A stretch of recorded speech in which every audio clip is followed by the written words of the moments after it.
albums that are like tearing that down and giving us something even greater and more expansive and more forward thinking.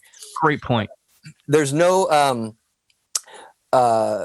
one of the values to continue in.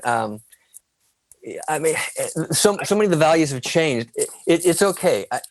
I don't want to say it's wrong. I just happen to be living in a time when things like melody are literally not valued anymore.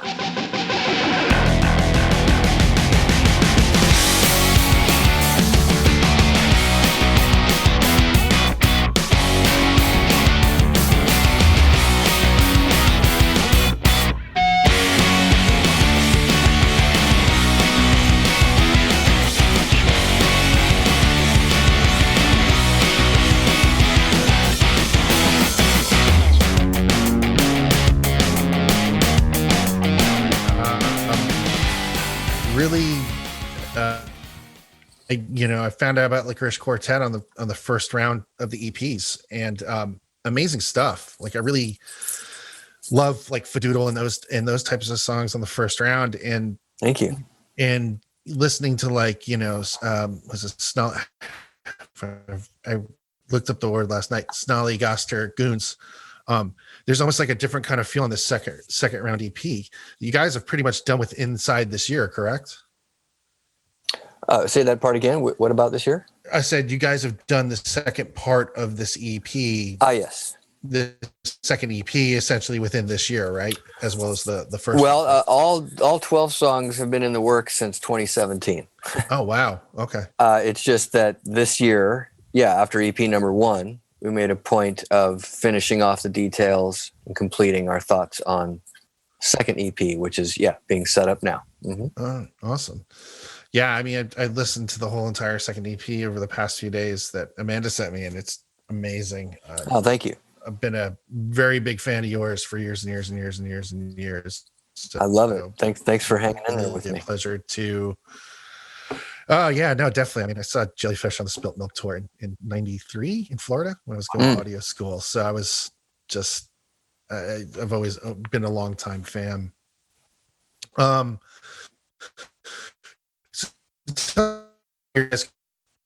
know you've kind of teamed back up with Eric Dover, who's fellow Jellyfish bandmate, on this project. Why now? Like, why kind of did you guys get back together on this, or have you guys been working on stuff over time that no one's kind of taken notice of? No. After Imperial Drag, we went our separate ways and basically just took a break from making music. I'd run into him on occasion, but we didn't. We had no mutual desire to do anything. And then in 2017, I reached out to Tim Smith to talk about a long distance writing project for fun, just the two of us. Sure. And if something came of it, great. And then Tim suggested we reach out to Eric, see if he was interested, make it a trio, which I thought was a great idea. A lot of time had passed, and I was excited by the prospect of the three of us coming up with something yet undiscovered. The three of us had worked briefly together on Tim's project from the 90s called the Umajets. Okay. There was a week long collaborative session with Tim and his partner Rob leading the way, and Eric and I were kind of just hired, to play some instruments, do some singing. I don't know, it was a long time ago, but I had such fond memories of that. I was like, all right, sure, there's no reason not to give this a try. So that's how the trio came about. Mm-hmm. Right on. Is there any plans this year you guys actually, if it ever comes back, and I mean, I'm sure you guys have been asked this question, of actually playing the material live or live streaming it or anything like that? Well, we're not opposed to that, and that would be amazing to do. But unless we reworked all the material as a trio, it's a huge undertaking, as you saw from seeing Jellyfish in 93. This music is just as involved. So, if there's a scenario that makes sense financially and time-wise, we'd be silly not to do it. But yeah, obviously we haven't had to think about that as we've been immersed in just trying to be half decent communicators on social media and, Right.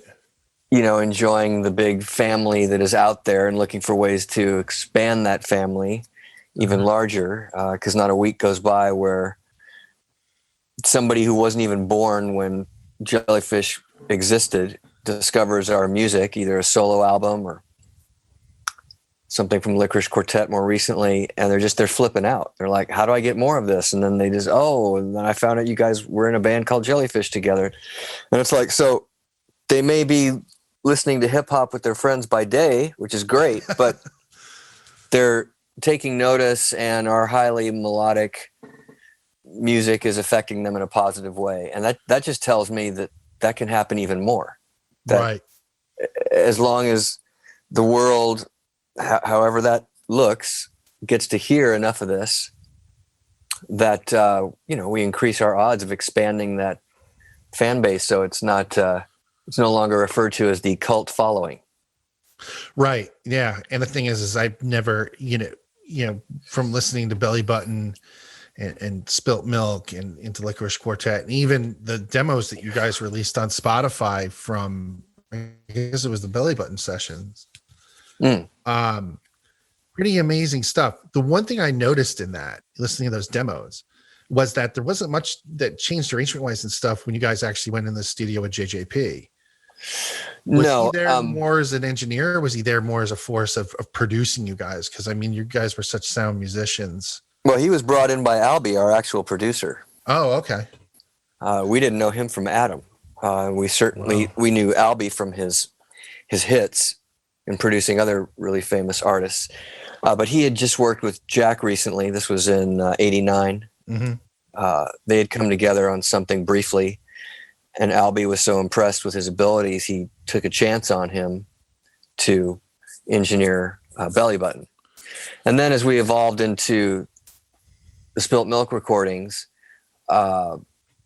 everybody's roles became more equal. So Andy and I learned more about what we wanted from making the first album, so we could talk more intelligently about it. Jack was taking a bigger role as far as co-producing. He had fallen in love with the group, thankfully, and had many ideas for how to enhance album number 2. Right. So that was kind of what unfolded there. But it was just one of those wonderful serendipitous, things that happens in the universe when the stars align, because the four of us made a great team. Right. Because we basically didn't have a band then. I mean, Tim Smith had just joined. He played bass on a lot of the record. He did some singing, but he was still figuring out, as were we, what was his role in the band. We didn't have a guitar player at all, so we had our session friends come in. Lyle Workman and John Bryan played all the guitar on the record, save for a few moments that Andy did on acoustic. Anyway, so we weren't a band by the second album, and yet we wanted that band sound. So we just thankfully everybody agreed on the goal. And we put our heads together. That's amazing. Because we argue about it all the time on the show, because our show is more designed towards the more independent artist of like, what do you do when you need to have your chops together? And I feel like so many people rely on technology, and you listen to Spilt Milk or you listen to Belly Button, and it's, it's analog for one. And two is that's you really singing, that's you really playing. And it's like those amazing lush harmonies on those records are just insane to me. Like just the arrangements on it, and not to be total fanboy. It literally, I wish I could sing like that. And I listen to how you do it, and I go every time. Like I used to take just a story. I used to take Spilt Milk to every studio I would go to mix, because that record was so sonically together from the opening track to the end of it. And I used to start with that opening intro just to hear where all the high end kind of placed in the speaker. Love Yeah, it for a fantastic. reason. Yeah. Yeah, I don't know if you've had a chance to check out the interviews that I did with Warren Hewart in the last year and a half. He has that Produce Like No, a Pro series on YouTube online. Yes. Yeah. Yeah. So Check it out. he's had me on there. I talked about Belly Button for a session, Spilt Milk for a session, and then my solo stuff and my work as a freelance artist on a third session.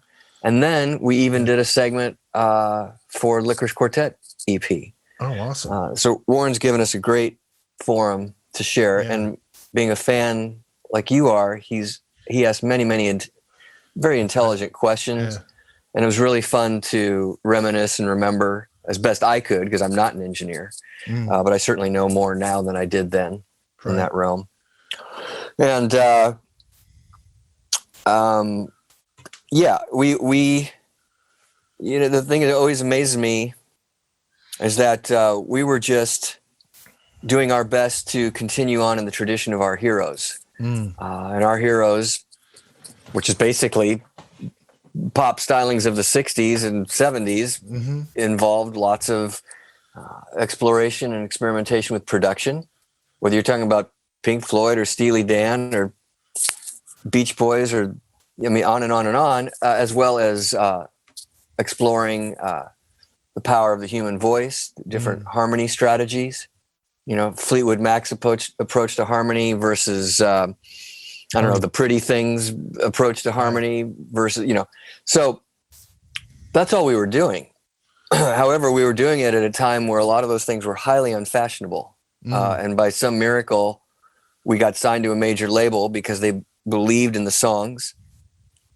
And they gave us a chance to present our version of that to the world. And we turned a lot of heads, which was fantastic. In fact, we did way better than anybody should have done, considering Belly Button came out at the height of hair metal. Yeah. Yeah, we're going to get my next question. That was a yeah. And then Spilt Milk comes out at the height of grunge. And we weren't, it's not like we were trying to fly in the face of that music. We were just doing our thing. And there was a lot of grunge music that was happening by guys our age that was very inspirational to us. A song like All Is Forgiven kind of launched out of our fandom of groups like Swerve Driver and Soundgarden and My Bloody Valentine, and yeah, we often joked we were the most punk rock thing happening at that time, simply because we were completely against the what the current was. Yeah, which made you stick out more than anybody else too. Yeah, and it attracted fans and it left a lot of people scratching their head too, like, what the hell is going on? I don't even have a reference point for this, and yet the reference point at its core was essentially just, what's your favorite Beatles record or favorite Wings album? It's like, we weren't, we were doing it on our own terms, but we certainly weren't reinventing the wheel. But innovative in the time that you were coming out in such a crazy time, hair metal, right? And then grunge. What a time to be coming out with that kind of music. Yeah. But, it makes it segments yourself from everybody else. And the songs were great, and the record label loved it, and they supported that. So, I mean, what else can you ask for? I mean, oh no, we were given a very fair try. We a lot of people knew about us. Yeah. Sure. I mean, the thing is like, I look back at that time and I was very musically impressionable, and I had metal on one side, and exactly what you said, like, nowadays kids are listening to hip hop by day, but listening to, Jellyfish and Lickerish Quartet by night. It was a similar situation for me where I was like working in a metal club in Orlando, Florida, which I actually saw you guys play. And, the night before you guys came in was Lynch Mob with George Lynch. Yeah. You know what I mean? Right. Like it was that, yeah. it was that dynamic, I think, at that time, which was great. But let's kind of go back to Lickerish Quartet, and also some other things that you've done. You've played with like people like Jay-Z and Johnny Cash and stuff like that over the years. When you left Imperial Drag and kind of, and that chapter was over with, did you feel you had to reinvent yourself kind of as the session player? Because that was the next chapter in your life, or was it you were always writing towards other things? And Well, I a lot of the session community were part of my heroes growing up. sure, And I never didn't. I always thought it would be great to participate on other people's projects as a Sure. sideman. There was no time for that doing Jellyfish and an Imperial Drag full speed ahead. sure, And it the timing was, it kind of fell all into place. Imperial Drag unfortunately broke up the front of 1997. And then within a few months, Beck had a falling out with his keyboard player, and somebody thought to give me a call because they had heard about a lot of people started finding out about me from the Moog Cookbook project. Oh, nice. Okay. So I don't even think Beck I'm pretty sure Beck was not even aware of Jellyfish. Okay. But he was aware of Moog Cookbook, as was like there was a community in LA that was appreciative of what me and my partner Brian were doing with that, and obviously we were enjoying making use of a lot of antique instruments. Sure. But interestingly, my first official session came from Jerry Finn. Oh, wow. And it was because he had been a Jellyfish fan and certainly a JJP fan. And he was working with a band on Elektra called Coward, who were great. Man, they sounded like the Cars. Oh, wow. It was incredible. This was like 97. And they were looking for keyboards on the record. And Jerry said, well, who would you want to get? Because, we'd love to have Roger because we're such fans of the Jellyfish sound and everything. He goes, yeah, me too. Let's call him up. And the guys were like, well, no, you can't do that. I go, why not? He goes, well, because Roger does his own bands. He doesn't play on people's records, right? They'd already put me into a box. In a box that, yeah. Unintentional, with no offense. And Jerry said, When you assume. well, screw that. Let's just call him. He can always politely decline. There you go. So Jerry found out he made a few, turns out we actually had a mutual friend. It was really bizarre. Anyway, Jerry calls me and I said, you don't know how happy this call makes me. I don't even care what this band sounds like. I will come down with my keyboards and do whatever you want in a New York second because I think it would be great fun. And my bands just broke up. I don't even want to think about like any more of my bands right now. I just want to see what other people are doing and go play and be creative with other people who want to move forward, who want to, try to change the world with cool music. And he goes, I think you're really going to like this band. Anyway, it couldn't have gone better. I was invigorated. I go, my God, I want to do more of this. Jerry then continued to hire me for stuff. And then I ended up joining Beck. I joined Beck for just a brief tour of Australia. Mm-hmm. Oh, wow. Fortunately, he had a tour obligation. He needed a keyboard player for the tour obligation. Right. That worked out great. But there's nothing like, now you're in the Beck band. Right. It wasn't until a few months later he said, I'm done touring Odelay. I've got a bunch of songs for a new record. It's going to be primarily acoustic. Everybody thinks he's going to go do another DJ sample album. Right. It's primarily acoustic, and I want to get you and some of the guys to be basically the backup band. Mm-hmm. Are you into this? And I'm just like, I'm already a fan. You don't even have to. There's no arm twisting here. I'll do whatever you want. And that became the Mutations album, which became a huge calling card for all of us. So a lot of us started getting hired as a quartet: guitar, bass, drums, keys. And then individually. So that started to snowball. Now, I had also been doing a lot of remixes with a partner, one of Beck's engineers that went off on his own, very successful producer, Tony Hoffer. He and I were a remix. I started getting remixes as one half of Moog Cookbook. So they wanted like some kind of Moog Cookbook version of their song. And then kind of that just started becoming, well, you should hire Roger and Tony for a non-club, non-DJ, non-generic dance remix. Wow. We took great pride in. And there were people had budgets for like, okay, we can pay any generic DJ to make us a house remix. Right. What will you and Tony do that is different. That's more attention getting. And it was this great period, thanks to people like Fatboy Slim and other experimental artists, remixers, too, yeah. where it was kind of like, you know, you can actually like go in there and you can dismantle the whole song if you want, Yeah. and make a whole other music bed, because people were interested in, wow, what can be done? What are the possibilities? It was a great period of experimentation. That excited me a lot. So, yeah, so suddenly I was, and then I toured with Air, which came from me doing one of their remixes, and that was a whole other fun story. But so sessions, remixes, I just became like doing freelance work, which was a great joy and a great relief to being In a band. in a band where it's like, this is what it is. You have to do this. It's going to take up all your time. Yeah. And it's always going to be a democratic process, which can be fine.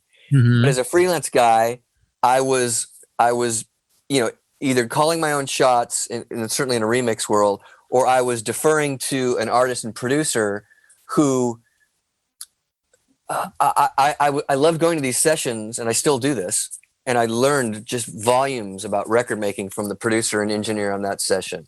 Right. And, you know, the songwriting was different. All these different artists I work with, but it allowed me to hone my skills as an arranger. Because if you're called in as a session musician, yeah, it can be like play your best guitar ideas, best keyboard ideas, but you're always trying to go, well, what's the song trying to say? Yeah. Right. So what's my role as a keyboard player to make the chorus be the best chorus it can be? And that's what I did in Jellyfish. And I enjoyed doing that, even though I, you know, was a co-writer as well.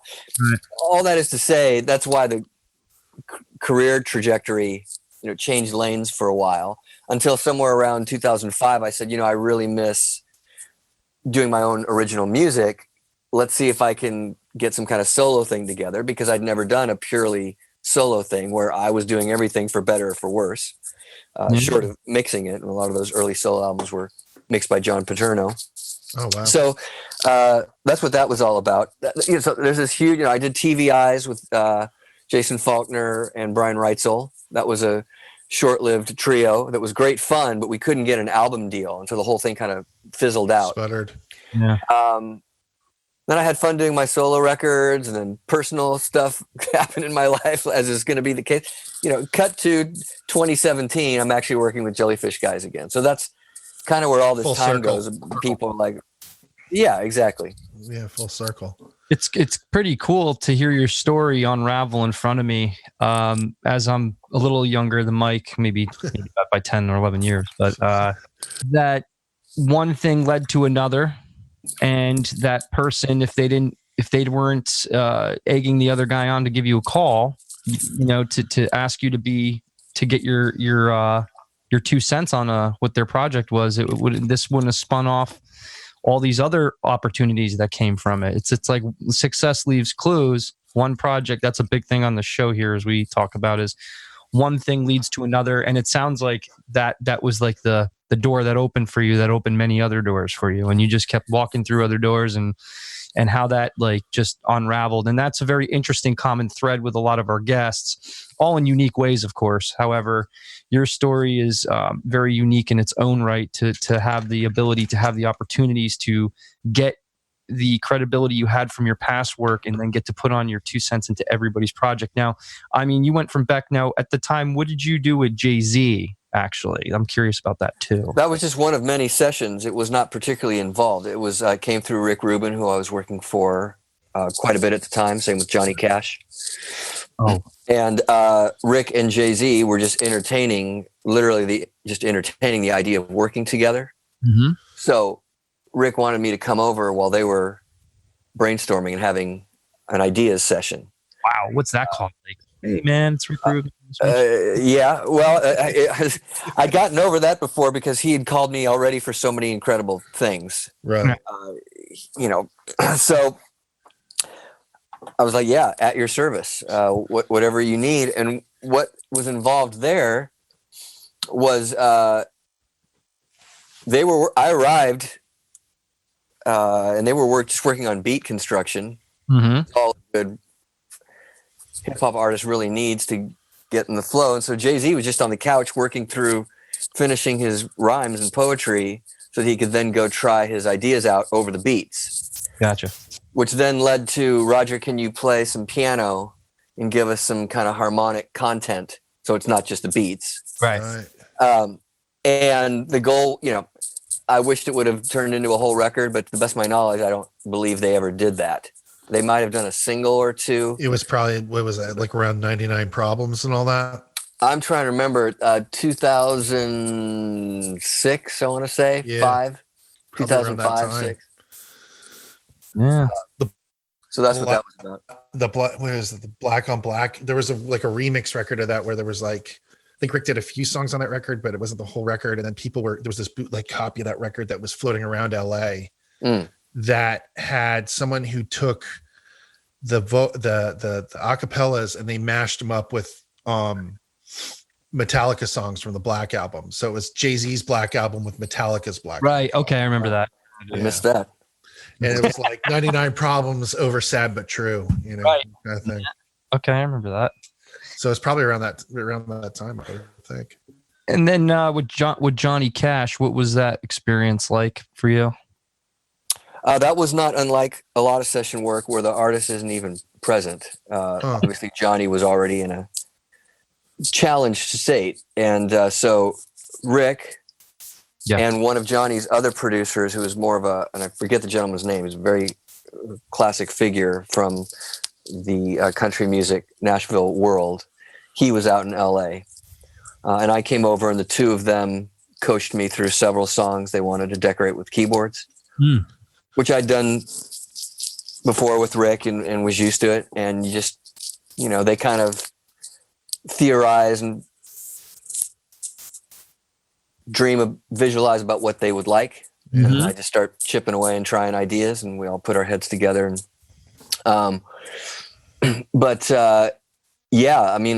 those got spread out over, I think, 2 albums. Yeah, I didn't see Johnny at all, but the joy was being able to talk about albums by Glenn Campbell and all these kind of classic country yesteryear albums, of which I knew a certain amount about and was a fan about. I was certainly a Glenn Campbell fan. This was years before I was then to work with him. But this guy was so happy to talk country music shop with me. And we didn't have enough time for him to tell me all the stories he wanted to tell me. But I have those fond memories, and it's very cool. It's very interesting. I've been able to work on some pretty big records and have some pretty amazing sessions with different songwriters and stuff. Like there's nothing like that. I feel those experiences you can't buy, like where the guy was in the room and he tells you, like, this is how it was. It's not how you hear it over here, and stuff like that. And it's it's stuff you can't buy. It's amazing. Just amazing. So let's get back to Lickerish Quartet real quick. A lot of the, I'm a fan of, like I said, of the first EP and this one that's coming out. I've listened to the whole thing. How did you guys, I know what the word means, Snollygoster Goon, but like, where did you come up with that as kind of a concept for a song? Is it just something that you kind of think of and you just put it out there? Or is it more like these ideas kind of sit around for a while? No, thankfully, the whole reason I teamed up with Eric Dover after Jellyfish is because by a whole series of random events that he became Jellyfish's second guitar player. I got to know him on the road, and that's why we formed Imperial Drag. But he's a very unconventional musician, and yet on the surface, you would just write him off as a rocker from Alabama. Right. Because he can do that, and that's how he was raised. But that's 1/10 of what makes up who he is as a musician and as a songwriter and as a lyricist and as a singer. And he has an incredibly unconventional guitar approach. He has such an advanced ear that he arranges. He's a brilliant arranger, and he doesn't even know it because he has no formal training. but he's as inspired by what Prince did as he is what My Bloody Valentine did, or what Jerry Lee Lewis did, or Chuck Berry, or any of that. And he's been asked to write a lot of lyrics over the years. He's surprisingly fast, and he has gotten better and better over the years of taking, we did a lot of this in Imperial Drag. I would encourage him to go down these paths that weren't necessarily comfortable, and he championed that. He accepted that challenge and got better and better as a lyricist. So there aren't any subjects that he's necessarily afraid to tackle. Snollygoss Dragoon came mostly from an idea musically, like a verse chorus idea that I had, no lyrics, just melody and chords, from way back in 1995. Oh wow! I brought it to the guys in 2017. They liked it enough to pursue it, and we worked up the music. The lyrics weren't written until it was time to do a lead vocal. Wow. And Eric, Tim and I were just like, I don't know. I mean, I had a gibberish lyric that I thought was okay, but it wasn't. It was very mediocre, and we all knew that's not what the song's going to be about. It needs to be something way up here. Right. And Eric rose to the occasion to tackle it. I don't know what inspired him, but he ran with it. And again, you have to have that magic combination. You can write the greatest lyric poetry in the world. If it doesn't relate and feel relevant to the musical backdrop, they can't go hand in hand. It's going to be disjointed, and it's not going to add up to greatness. And Tim Smith and I couldn't have been more excited and pleasantly surprised when Eric presented that lyric, and we just ran with it because it provided, just like Fadoodle, because Eric wrote Fadoodle lyric as well. It provided for lots of vocal acrobatics, and almost like the way you have a traditional musical, where different characters take different parts of the lead vocal, then they join up in the chorus, and and then each of our voices have their own strengths and weaknesses. So you sign up for, I'll take this part, and I think this part would be nice and juicy for me, and so that's where the fun comes in. Now, then you got to execute all the hard work to actually pull it off. Correct. But being inspired by a great lyric and the gymnastic opportunities that it can provide is really, that's why we're getting up off of our old butts and trying to do something like this again, is because it's truly life affirming. And I'm not, there's very few sessions where I'm going to be asked to do stuff like this to this extent. It's all on our own terms, because music like this is certainly not fashionable. There's not like we have this built-in audience with it's going to be a huge money generator. So we're doing it truly for the love of doing it. And the three of us have enough in common that somebody can throw a crazy idea like the music for Snollygoss Dragoon and then the lyric for Snollygoss Dragoon, and the other two people don't walk out of the room. Right. Going, you're out of your head. Well, I'm not going to waste my time with this. They capitalize on it. Yeah. The tendency more often than not is, this is intriguing. I don't fully get it yet, but there's something about it that's compelling to me. Let's discuss it. Let's explore it. Let's throw it at the wall and see what sticks, kind of thing. We had roughly 22 ideas from our 3 weeks of writing together.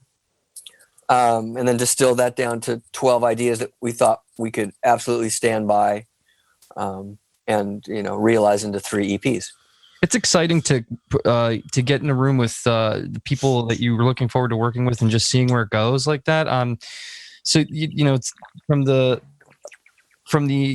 perspective of just being in a band and having one songwriter or whatever, but to that theatrical Broadway, not even a Broadway, just more of a theater kind of Performance vibe. Yeah, it's cool. Like it's different. To have like, okay, well, your voice would sound good over this. Let me do this, and then have you guys each do your parts. It's kind of like the way the Beatles were, kind of in a sense where they each wrote and they all brought something to the table. Where nowadays you see bands, or mostly bands, that are just, it's one guy writing the song and then everybody else is performing it. I think it makes it way more interesting. And as just being cultured and worldly and just growing as a musician, you went to music school, right? We never really tap into that either. Yeah, I did. That's a whole other conversation, because I don't do what I do, or I haven't entered the territory I've entered because of music school, but there were definite skill sets that I used. Yeah. Well, right. I had the discipline before music school. Well, you put yourself in music school because you had discipline enough to go to music school, and then... Well, I actually went to music school because I didn't know what I wanted to do in music. I was like, in high school, I was like, I'm going to do music. Right. I don't know what it's going to look like. But I'm going to do music. Because there were so many things I was fascinated by. Yeah. And I knew that it was a safe bet, particularly going to music school in Los Angeles. I got scholarships to music schools on the East Coast, jazz schools, North Texas State, because I was very much a jazz enthusiast at the time, being inspired by a lot of jazz keyboard playing. I still love it. But I decided on Los Angeles because SC had a brand new jazz program. They had a traditional classical college, but I wanted to be in Los Angeles. Right. I was born down there, so even though, and I would visit there every summer where my grandparents lived. But LA was always, to me, everything was going on, from the most commercial to the most underground. Mm-hmm. And I went there. I started in 1984 at the height of, punk was kind of coming to the end of its arc, and all these incredible things, as far as I was concerned, were blossoming out of American punk. Not British punk, which I also loved, but America had its own version of it, and I was terribly fascinated by. Basically, it was the art school. It's what the artists were doing, and a lot of it was fueled by a post-punk sentiment. Right. So by day, I would, further my theory that I'd already learned from being trained as a classical pianist and jazz pianist. And again, if I could do it all over again and spend my parents' money more wisely, I would have been exclusively a composition major. I would have taken nothing composition classes and really gotten even deeper into that. I took some of that, but my major was performance, which was fine, but I wasn't expanding as much as I could have been had I forced myself, because there's a lot of composition that was foreign to me. It's the tradition of it, all the schools from the different centuries. I was getting bits and pieces of that, but it was a whole community and school of wisdom that when I realized, I should have taken that, it was basically time to graduate, and I kind of missed it. But anyway, that's no, music school gave me the opportunity to study all these types of things by day, more the mechanics, and then by night literally go see some of the most far out art rock that was happening in the world at the time, certainly in America. Every band in the world would come through Los Angeles, big or small. You had guys at the music school who were very commercial oriented. And then you had like a lot of the freaks were in the film school. They were in the Lucas Spielberg film school.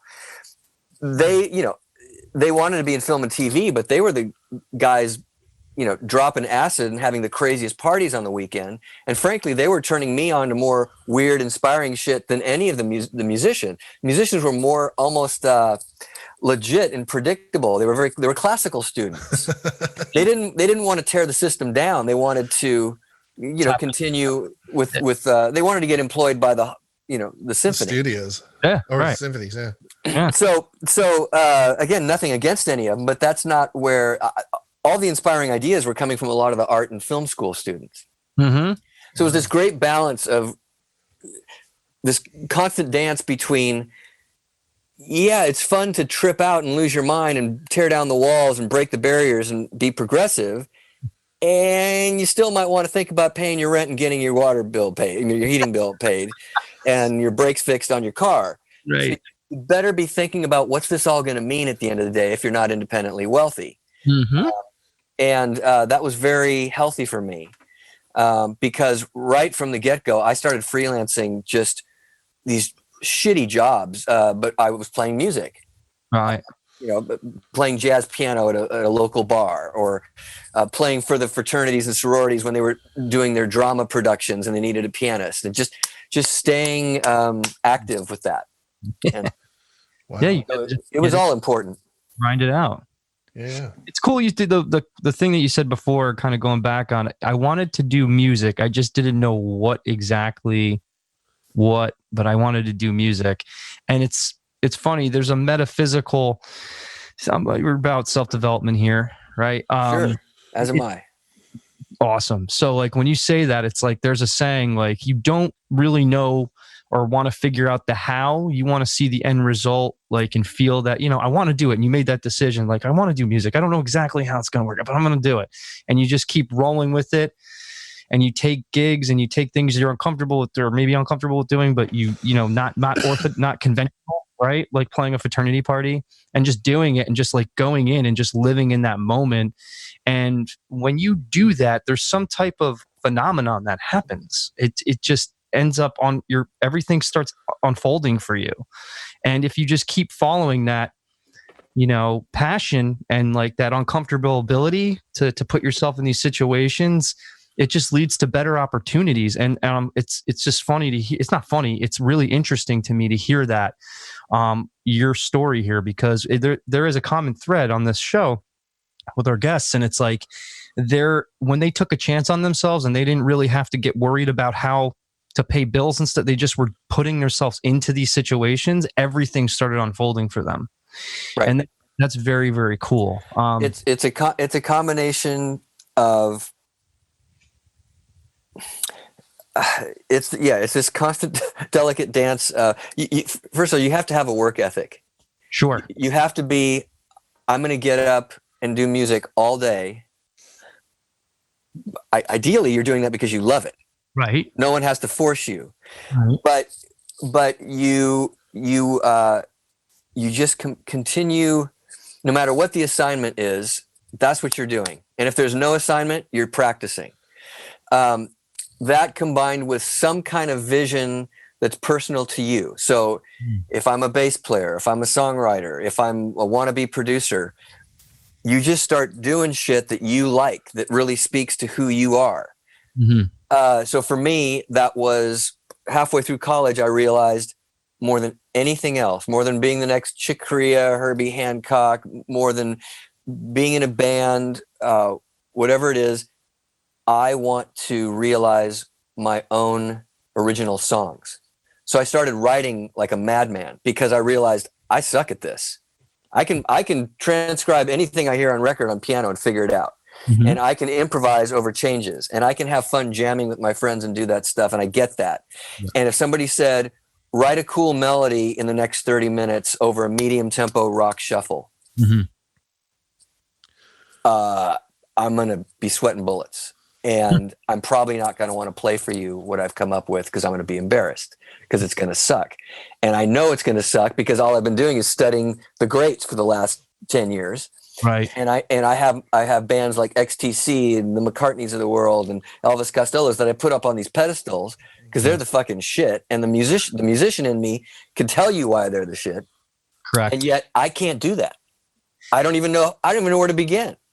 So that's all I started doing, was trying to write. That idea, it's the film sequence where the guy's crumpling up the piece of paper and he's throwing it to the trash can, and there's this pile of shitty ideas in the trash can. And thankfully, I had people whose bands I played in, and even when I started working with Andy early on, who were very patient with me and encouraged me to keep pursuing the ideas. And of course, I'm still trying to be a better and better songwriter, but there's that point where I went, oh shit, I just wrote a couple ideas that I would not be afraid to play for my girlfriend, that I think I would like to take to the guys in the band. I think I can stand by them, which basically means I don't care what anybody says. Mm-hmm. This is a solid idea. to me. That took a very long time. That's Yeah. incredibly interesting, man. Seriously, because it shows that you're not afraid to get out of your comfort zone, put yourself in an uncomfortable situation to get better. So it starts becoming second nature. And I think a lot of people are afraid to do that. They're afraid to go, and then even with what you were doing with your collaborating outside of Jellyfish and your other projects, it takes a real confidence, I guess, to just throw yourself in these situations where you're getting thrown these, just, it really is. It's admirable, man. To get thank you. I mean, we're in a very odd climate right now because it's not, yes, there's an aspect of confidence, but it's more about a trust and faith in what you're bringing to the table, because the confidence continues to build, and you're going to have defeats as well. So you're constantly, the whole thing is relationship with self. Music is the vehicle, and you basically learn, how much do I push myself? When do I take it easy on myself? When do I have compassion with myself? I might have just written a great chorus idea 10 minutes ago, but I'm having such trouble with the verse and the bridge that I just beat myself up and go, oh, you fucking suck. You're that's shitty. Not giving respect to that chorus idea that's still there, and so you go, okay, you know what? I'm going to let this simmer. I'm going to come back to this in 2 days. And right now, I experience there's a lot of people floating around that seem to have come from in this environment, whether it was with from their parents or what have you, where everything they did was wonderful. The AYSO generation of soccer, yes. Right. So you got a trophy even if you lost. Exactly. So look, I've written a song. Yeah. Oh, you have you? Look, I can sing. Oh, you can you? And because now here it's I want to call it false confidence. Right. But if everybody and your brother is telling you, oh, you can do no wrong, and everything you do is special, and everything you do is as good as anybody that you would revere because they're such a practiced, consummate artist. And then of course with social media, and see, you used to have for better or worse, you had the filtering mechanism of the major label. Yeah, right. We actually had A&R men who were either former musicians, they were musicians, they've been in bands themselves. They had a musical component. Right. They could actually talk intelligent. That's why they were hired. They were the liaison between the pure artist and the corporate money machine. They were the middle person who said, I know a little bit about both these worlds. And you're not ready for this, and yeah, and now everybody's has the chance to do it. It's just, you're absolutely right, man. So the internet gets saturated with like just seas and seas of mediocrity. Now on the one hand, that's okay, because if a teen movement, this generation, they need their musical heroes to identify with and provide the soundtrack for their dream. Yeah, they're leaving their parents' nest and actualizing into young adult society. We're all going to have that soundtrack, so they might identify with the Billie Eilishes of the world or what have you, and that's a beautiful thing, and that's always going to happen. But at the same time, you've literally got, there used to be the joke with the A&R men that they would have piles and piles of cassettes on their desk from submissions, and it was just like, you've got to be kidding me. And then once in a while, like Debbie Harry and Blondie would come across they're like, well, now wait a minute. I want to pursue this. I better look at this a little closer. And I can't tell you how many things I hear. I mean, my fiance's in music management, and she gets turned on to certain things way before me. And I'm listening to it going, she's like, yeah, they're signed, Atlantic just signed them last week, blah, blah, blah, blah, this female singer, whatever. I'm just like, you've got to be kidding me. This sounds like what the A&R guy would have gone and like thrown over his shoulder. Truth. But then I forget about the part where, no, she actually has she's such a social media influencer Uh-huh. That's part of what's going on. So That's funny. That's funny Yeah. that because that's what we're the world we're in now. And okay, so yeah, we interviewed one of our lawyers, Stephen Strauss, right? He now the record label contract. It's not your standard record label contract anymore. Obviously, things have changed completely, and the artist now has the ability to be an entrepreneur and get their stuff that nobody would have ever known about into the right hands of the right audience and everything. It's just a matter of learning that the business side of it, and a lot of artists don't want to do that. But they have no interest in it. That's not how they're wired up. That's not how they're wired up. So now you have to be wired up. But now you just said the opposite, which is that person has a social media presence and they're fucking huge and they're an influencer and their music is not that good. But because their social media presence and there is people interested in them and their brand, right, not really their music anymore, it just dilutes the whole thing. Well, and that is the key word. It's diluted. So you're actually rewarding very savvy business people, men and women. Okay. I'm not saying don't do that. Smart business people have a right to be successful as well. What's not happening is, where's the next Roberta Flack? Where's the next? I want somebody to dethrone Paul McCartney. I want somebody to dethrone the Beatles. Why do we have to go back 40, 50 years to go, this is when it was great? It's like, we should have 10 bands that are like tearing that down and giving us something even greater and more expansive and more forward thinking. Great point. There's no one of the values to continue in I mean, so many of the values have changed. It's okay. I don't want to say it's wrong. I just happen to be living in a time when things like melody are literally not valued anymore. All right. Couldn't agree more. And the only problem with that is that implies that we are these mono or duo dimensional beings. I enjoy rhythm and a good groove and a hard funk and an amazing programmed hip hop beat or a EDM groove as much as the next guy. But that's 1/5 of music to me. In other words, if that's all I have to listen to, I'm going to get bored really quick, and my soul is not going to be satiated. Correct. My essence craves that because I like to dance as much as anybody else.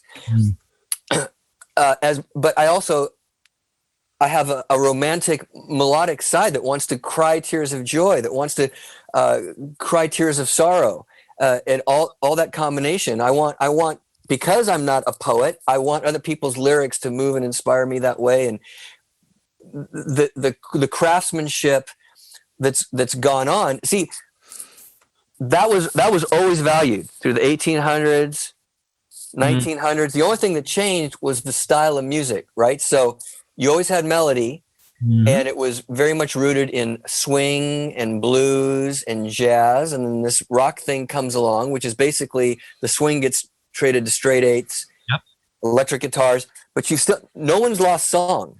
You still have melody and lyrics unifying over a chord progression. There's harmonic content, rhythmic content. All those ingredients were there. They just changed form. Yeah. Now, in the last 20 years, essentially, you took two of those main components and you just removed them altogether. You cut off an arm and one leg of the song. At least what inspires me. Yeah. Well, if that's what the world wants to do collectively, so be it. There's more of them than there are of me. But this is why people go, what are you listening to now?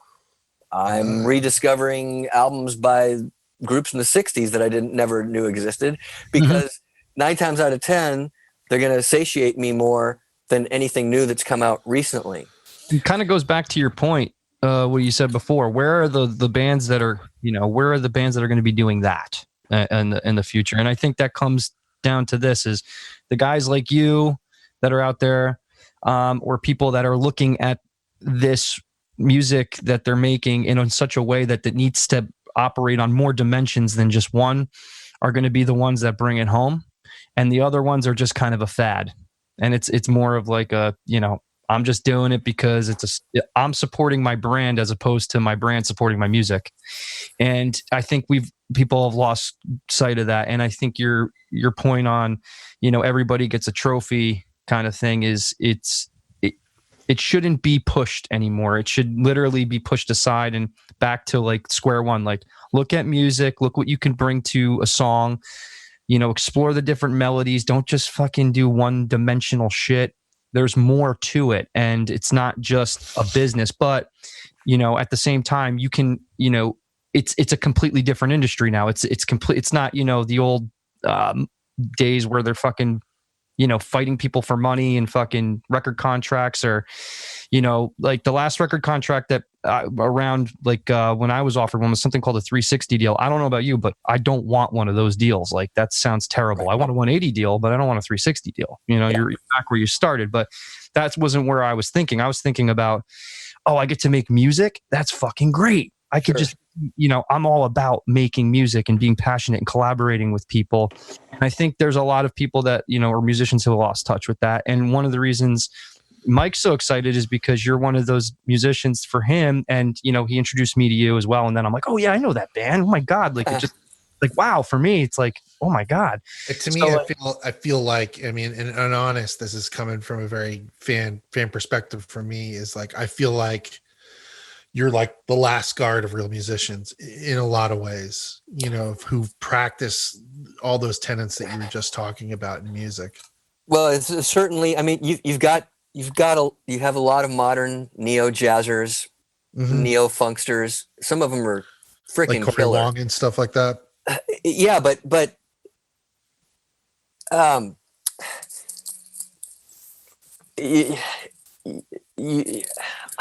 I just value when it gets all put together. Right. Sure. Yeah. Look, I mean, I don't want to trash people, because there's a lot of very talented people out there, and I'm happy there's an audience for them. Right. But I grew up with a very unique group of people who we were inspired by all that stuff, and yet we knew when it was elevator music. We called it Fusac. It was fusion music. And there was a point where you're like, Beck taught me a very valuable lesson one day when we were recording. I laid something down. He said, can you simplify it just a little bit more? Just get to the essence. Just give me a few of those notes that are really key in these places. Yeah. He goes, and I did what he said, and he goes, that's it. That's all I was trying to get you to do. You nailed it. And he goes, sometimes I find a lot, because I work with a lot of very accomplished musicians like yourself, restraint is the biggest, one of the most important skill sets. Don't play something just because you can. Mm-hmm. That's a good point too. And he reminded me in that moment, it's not about you and your fusion chops and it's about the song I've hired you to enhance. Mm-hmm. It's still the song is the king. Song is king, song is king, song is king. It's not look at me. Now, I love fast playing. Alan Holdsworth is still one of my favorite guitar players. If it serves a purpose, then I love the excitement and energy of that. And if it serves the purpose to just hit one or two blues moments like Stevie Ray, that's as important as effective. And it's having discernment. It's knowing when to apply that. You've got this tool belt. Mm-hmm. When am I gonna pull out this tool? When am I gonna pull out this tool? That's discernment. That's wisdom in a musician, or in a songwriter. These are words of wisdom, man, that you're saying. It's really good insight, because people play for themselves a lot of times and they don't play for the song, and there's simplicity and complexity. So just take the simplicity out of that. If you play an arpeggiatic phrase, there's rhythm in there. If you go do do do do do do do do do do do do, there's do do do do do do do. You got everything right there. And you can there are so many examples of this in action. Steely Dan was a great example of one of the most elegant things of everything I'm talking about. Van Halen was one of the most profound examples of everything I'm talking about. what a player Eddie was, what a player the other musicians were, what a singer Michael Anthony was, David Lee Roth, what a front man. Can't have any of that unless we're singing their songs. And they gave us pop hit after pop hit, jam-packed on all their albums, whether you're a 1984 fan or Van Halen 1 fan. With the technicality within the simplicity of the song. Right. So you can make prog pop songs. Like you can have the little progness in there. It doesn't have to be all prog. And that's where the high art to me comes in, is knowing when to do that and when not. The Police are another prime example. Sure. And it just goes on and on and on. And it's like that's all I want now. Feed me now. Yeah. Younger generations. So someone like you guys can get on here and interview me and go, what are you listening to now? And I can go, oh my God, there's these kids from Kansas who are doing this thing. There's these kids I just heard from the south of France that are doing blah, blah, blah, and having my mind blown. I mean, there's some of that. There's bits and pieces for sure. I'm not saying it's a dry desert out there, but boy, do I have to look long and hard. I don't know what they told you, but I unfortunately have to get off. No. At 5:00, we know you have to go, and we appreciate it longer than we asked him and did for you too. And it's such a pleasure to meet you and have you on the show, Roger. Thank you, Roger. You too, and we can have a part 2. This is so much fun, but I unfortunately have to leave now. Hey, definitely, we'll hit up Amanda on that one, man. Thank you so much. Great meeting you guys. Pleasure meeting you as well. Seeing it all come together. Thank you so much. You will know about it. Thank you so much, and it's a pleasure having you. Okay, thanks, Greg and Mike. Bye. See you, Roger. Mike, you're such a little fanboy. I love it. You're trying to reserve yourself. That is like probably the only person on this show that I would go, hey, No, that was so cool. I mean, like he's man, it's like that's the one thing when he was like on the short list of people I wanted to have on. Yeah. Originally, he he's like a musician's musician. It was by fault, like literally. I got to tell the story how we got him on the show. What? He popped up as someone I might like on Instagram. Nice. And he doesn't have a picture of him. Well, at least he didn't. He didn't have a picture of himself on his Instagram. He had one of the Josie and the Pussycat Girls cartoon on there. And it said Roger Joseph Manning Jr. I said, this has got to be the same guy, especially with that 70s vibe kind of cartoon picture. And I went there and I saw that Lickerish Quartet was coming. This had to be like back in March. This is not really long period. You've been talking about this since springtime. Yeah, so springtime, since we actually incepted the podcast, and it was that 3 months we were planning it. I remember, yeah. And so I go, you know what? Fucking go for broke, dude. Hit him up on DM and see if he answers back. And so I said, hey, Roger, name's Mike, huge fan. Thank you so much. And I started building like a small relationship with him on IG. And I said, hey, would you ever be interested on coming on our podcast? Here's a link to it. He goes, yeah, sure. He goes, just hit up my publicist and, Amanda at ABCPR. Thank you so much for doing this, by the way. You've been nothing but awesome.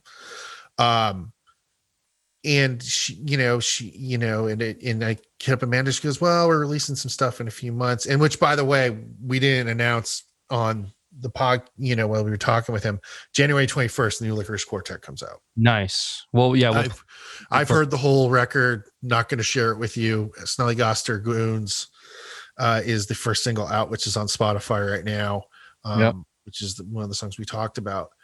But it's just we're so, I'm so grateful. Like we can have people like him on the show because it gives such a 360 perspective of where the industry is at right now, and someone who's really kind of earned his medal at the end of the day, is worth his medal too of what he does. Agreed. Because if you haven't listened to a Jellyfish record, or you haven't listened to Lickerish Quartet or Imperial Drag, I would highly suggest going and listen to Jellyfish. Because I really didn't realize, this is one thing, this just shows you how big of a fucking fan I am, because I guess I'm not. I didn't realize they weren't a band when they went to go do Spilt Milk. Well, that's interesting, and that's interesting too. They had like all these session guys come in and do it, and then JJP was actually, I forgot he didn't produce the first record, he only engineered it, and he produced the second. Dude, that says like, I mean, just on another level of like, you can the perception of a fan to think that there's a band there, and then like be like a studio band and like getting things done in the studio. It's insane. Cool. Like you look at the pictures because they took pictures on the inside of the Spilt Milk record. Yeah. Of them in the studio, and there's like timpani drums and there's like all this stuff. Like if you really listen to Spilt Milk from top to bottom, it's I gotta listen to it from top to bottom. Listen to it from top to bottom because it's a conceptual record. That's the other thing. Conceptual. Yeah, it's a conceptual record. So dude, there's all this different stuff. Great conversation. There's a lot of really good points in there from like just the OG perspective. Like he's an original 100%. Like just his attitude, the way his fucking everything led to one thing to the other, and then not only that, how he said it, man. And I think this all the time. It's like, all right, I hear enough of the same shit on the radio all the time. Yeah.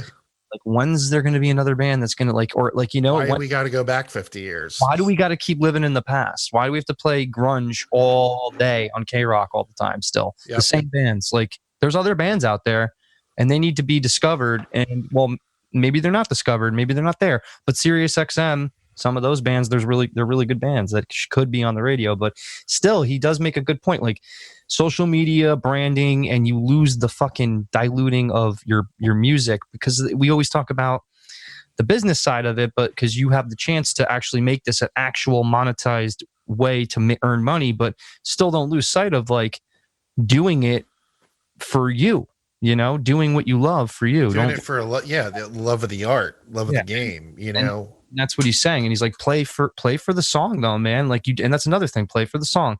Don't play for you, like to just, fucking shred. I mean, and then Van Halen's a great example. I mean, they had so much technicality, but then so much simplicity behind it as well. They're a fucking 4-piece band. I say this all the time about Van Halen. Like, Eddie's probably one of the greatest country players you could ever. Well, he had every fucking aspect of music. That's what I mean. Like, you listen to Hot for Teacher and you listen to that. That's a very country kind of lick. Absolutely. And that came out of what he was playing. They were playing neighborhoods that were catered to certain demographics, and we don't have to go into what types of demographics, but they changed their music around those demographics that they played to. Yeah. And they played, that band played all over Southern California. Absolutely. Riverside, which is totally different than. Did you listen to David Lee Roth on Rogan?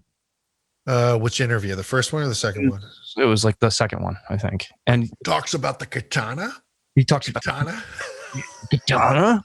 No, but he talks about. Oh, I have the full Japanese. Yeah, I know. But they had to adjust their music to the demographics that they were playing to all the time.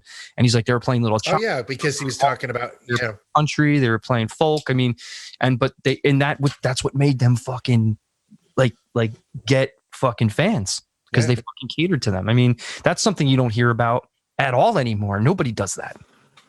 Yeah, no. Fucking story in itself.